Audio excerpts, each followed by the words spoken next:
Hi guys, today we're going to talk about modern art, and that would be from the 1900s, the early 1900s to present time. While we're talking about this, I am hoping that you can identify with an artist or two that you would like to use for your project. So if you see someone you see, like that way you can look up their artwork later on. During the beginning of the 20th century, artists began responding to rapid changes in technology, world politics, and culture by creating a variety of approaches to artistic expression.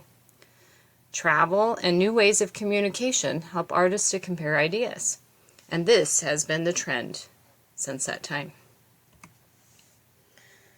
I'm going to start out talking about Kinetic and working with Expressionism. In Germany, artists began working in a style later called Expressionism. It's a style that emphasized the expression of innermost feelings. Kinetic was concerned with poverty and war, and created many moving images of mothers grieving for dead children. She based her work on personal experiences, as she lost her eldest son during the first weeks of World War I. Even though it's something that I might not want to hang on my wall, I have a deep appreciation for this art because she gets her message across. Some expressionist work can be extremely abstract, emphasizing the elements of art rather than recognizable subject matter. Feelings and emotions are still being stressed through the elements. So, such as Jackson Pollock on the bottom there. We don't see any subject matter that we recognize, but there is subject matter there in the fact that he is taking his feelings and he is putting it down. When he's angry, he paints like he's angry. When he's happy, he paints like he's happy.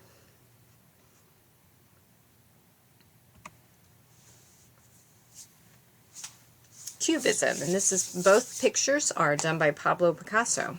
One new style of art developed during the last century was labeled as Cubism, and the art was created in this style using the concept that shapes in nature are based on geometric forms, and all matter is made up of atoms that are constantly in motion, and art can reflect different cultures as well.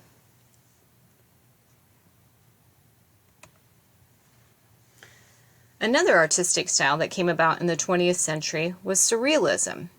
It was a style in which dreams, fantasy, and the subconscious served as inspiration for artists.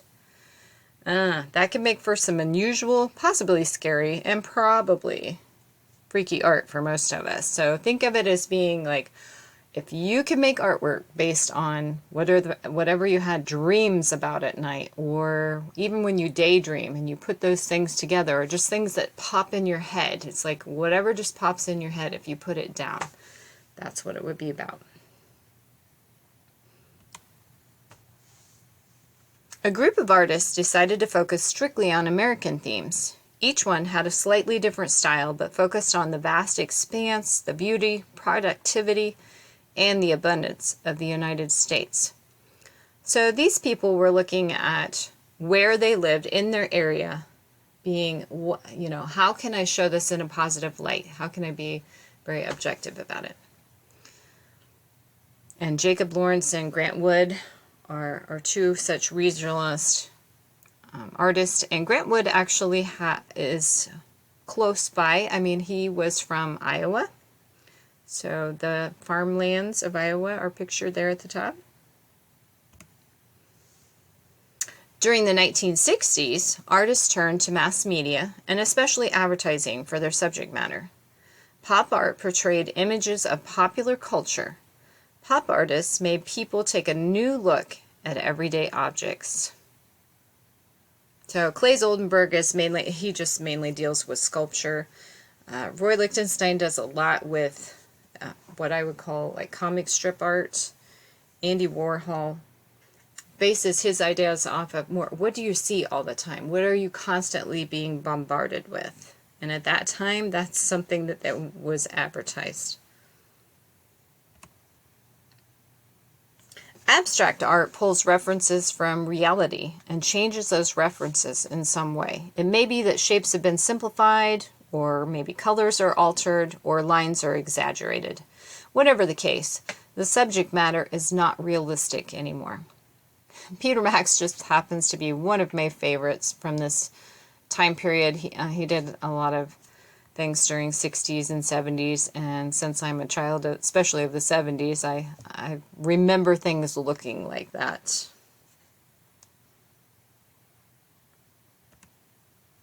Another favorite abstract artist for me, she's a woman artist from America, is Georgia O'Keeffe.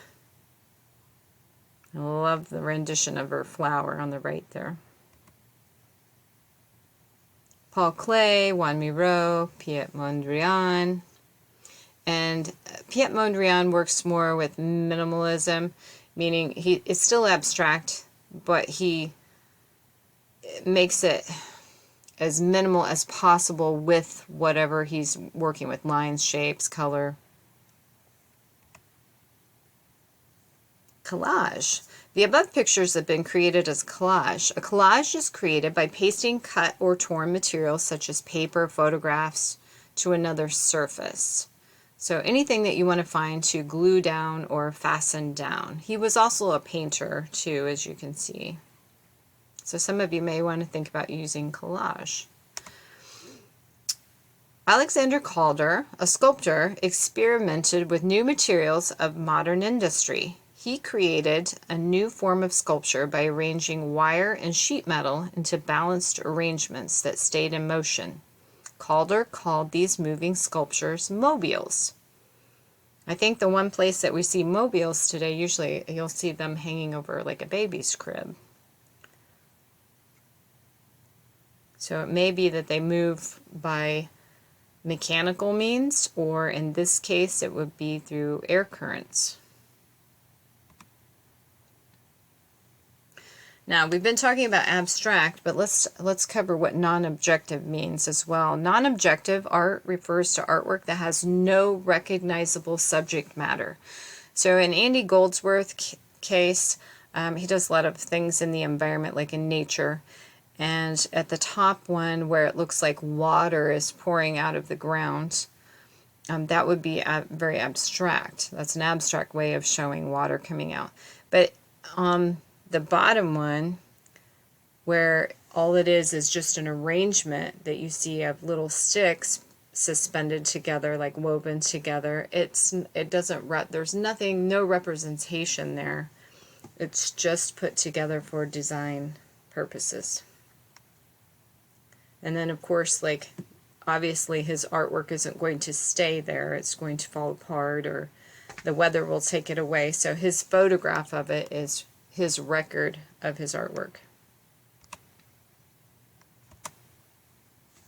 Op art. Op art is a style of art that takes advantage of people's fascination with visual illusions. An op art or optical art uses scientific knowledge about vision to create optical illusions of movement, whether that be through line or shape or patterns or colors. Bridget Riley is known very well for her op art. Realism. Realism is always going to be in style. It's just recording what is around you in a realistic manner. It's familiar scenes presented as they actually appear. And I have a couple are here, Andrew Wyeth and Huey Lee Smith. Or sculpture. A sculpture is a three-dimensional work of art. It has height, it has width, and it has depth. Think of it like a swimming pool. Henry Moore is known for his figures that he does, very large figures, outdoor works of art. And Dale Chihuly can be seen just about anywhere. A lot of times I've been in buildings, in any state, any place, and I will see that he has installations there. He works with glass. He's a glass blower. Assemblage sculpture. Louise Nevelson assembles her large sculptures with pieces of junk. If you look closely, you will see parts of old furniture in the stacked crates. But she uses more than that. I mean, she uses parts from things. maybe even a toilet seat. Who knows? You never know with her. It's very large. It would take up most of a wall in a house. It's put into crates, and then she paints it all one color so that it unifies it. Very interesting to look at, fun. Architecture. Of course, we've had architecture since the beginning of time, but think about how many different materials we've come up with since then, or even the technology that allows us to create architecture. So we have Frank Lloyd Wright, who actually has some things in Peoria, and there's Frank Gehry. He does things all over the world.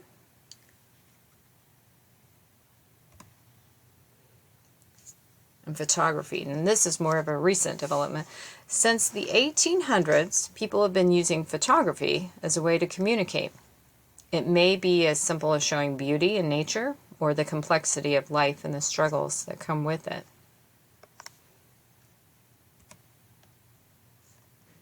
A few people that use photography for their, for artwork. Ansel Adams, he did many photographs of especially the American West, but places in America.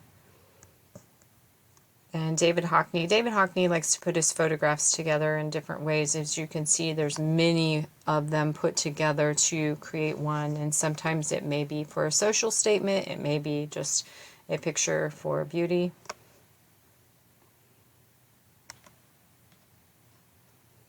All right, and that concludes modern art.